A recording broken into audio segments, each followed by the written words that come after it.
Hello friends, नए blog में आप लोग का स्वागत है। आज लाठी वाले बाबा महर्षि वाल्मीकि जी की एक कहानी सुनाने जा रहे हैं। महर्षि वाल्मीकि जी बहुत बड़े महर्षि थे। इनका पहला नाम रत्नाकर था। ये बचपन में डाकू थे। ये जात के ब्राह्मण थे। रास्ते में लूटपाट करते थे। जो सामान पाते थे उसी से अपने परिवार का भरण पोषण करते थे। जो रास्ते में चलते हुए उनके सामने से गुजर जाते थे, सामान नहीं देते थे, उनको मार भी देते थे। जब ज़्यादा अत्याचार करने लगे तो एक बार भगवान के आदेश से नारद जी बुढ़े का रूप बनाकर सिर पर एक गठरी लिए हुए आए। वाल्मीकि जी झपटे। नारद जी बुढ़े आदमी के रूप में बोले कि ठीक है, मेरी गठरी ले लो, मैं देता हूँ, लेकिन तुम जाओ परिवार वालों से पूछो कि मैं तुम लोगों को लूट पार करके खिलाता हूँ, पिलाता हूँ, पाप करता हूँ, तो ये बताओ, तुम परिवार वाले ये बताओ कि इस पाप में भागी होगे। जब गए घर वाल्मीकि रत्नाकर जी, इसके बाद घर वालों से लड़के अपने परिवार बच्चों से पूछे तो सभी लोगों ने नकर गए।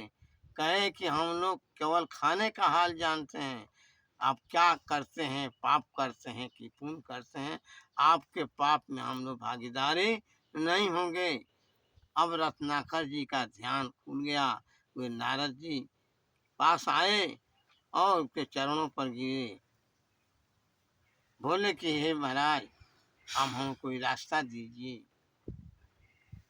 नारद जी कहे, मन में सोचे कि ये जिंदगी भर मारा मारा काटा काटा कहे हैं, तो वो कहे कि तुम मारा मारा कहो। लाठी वाले बाबा का कहना है कि स्वाभाविक है कि मरा मरा कहने पर जो है राम राम हो जाता है। इनके बारे में 2 लाइन कविता है। उल्टा नाम जपत हरि जाना, अबाल में के भय ब्रह्म समाना। नारद जी के अनुसार अपना रत्नाकर जी लगे पूजा पाठ करने, करते करते बहुत दिन बीत गया। दीमक चारों ओर से जो है इनको चाट डाला, केवल मिट्टी ही रह गया। तब भगवान का दर्शन हुआ। भगवान अपना दर्शन दिए। इसके बाद इनका नाम वाल्मीकि पड़ा और ये संस्कृत के आदि कवि माने जाते हैं। इन्होंने संस्कृत में रामायण की रचना की, जिसको बाद में चलकर तुलसीदास ने हिंदी में लिखा। इस तरह पूजा करते करते कुछ दिन बीत गया। उस समय जब दोबारा सीता जी का वनवास हुआ तो लक्ष्मण जी सीता जी को ले आए। उस समय सीता जी गर्भवती थीं। वाल्मीकि जी के आश्रम में छोड़ करके और इसके बाद लक्ष्मण जी चले गए।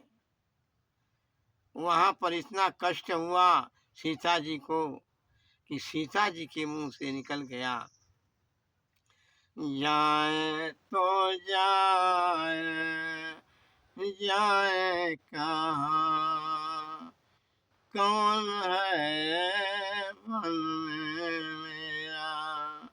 इस तरह के सीता जी के विलाप को जब वाल्मीकि जी ने सुना, उन्होंने अपने आश्रम में ले गए और लड़की के समान मानकर कहे कि बेटी, ऐसा है कि तुम भोजन बनाओ, हमको खिलाओ, तुम भी खाओ। इस तरह से कुछ दिन के बाद लौ पैदा हुए। लौ के पैदा होने के बाद अपना महर्षि जी देखभाल करते थे। एक दिन ऐसा समय आया कि महर्षि जी कहीं चले गए और सीता जी पानी भरने के लिए गईं। बंदरियां अपने बच्चों को पेट में लेकर कूद रही थीं। सीता जी ने उन बंदरियों से कहा, अरे तुम्हें डर नहीं है? लड़का गिर जाएगा तो मर जाएगा। बंदरियों ने कहा कि तुमको नहीं पता है कि हम बच्चे को जंगल में छोड़कर आई हैं और कोई हिंसक जानवर लेकर जाएगा तब? सीता जी को ये बात जच गई। दूसरे दिन वाल्मीकि जी कहीं चले गए। सीता जी अपने आंचल में लौ को लेकर पानी भरने गई।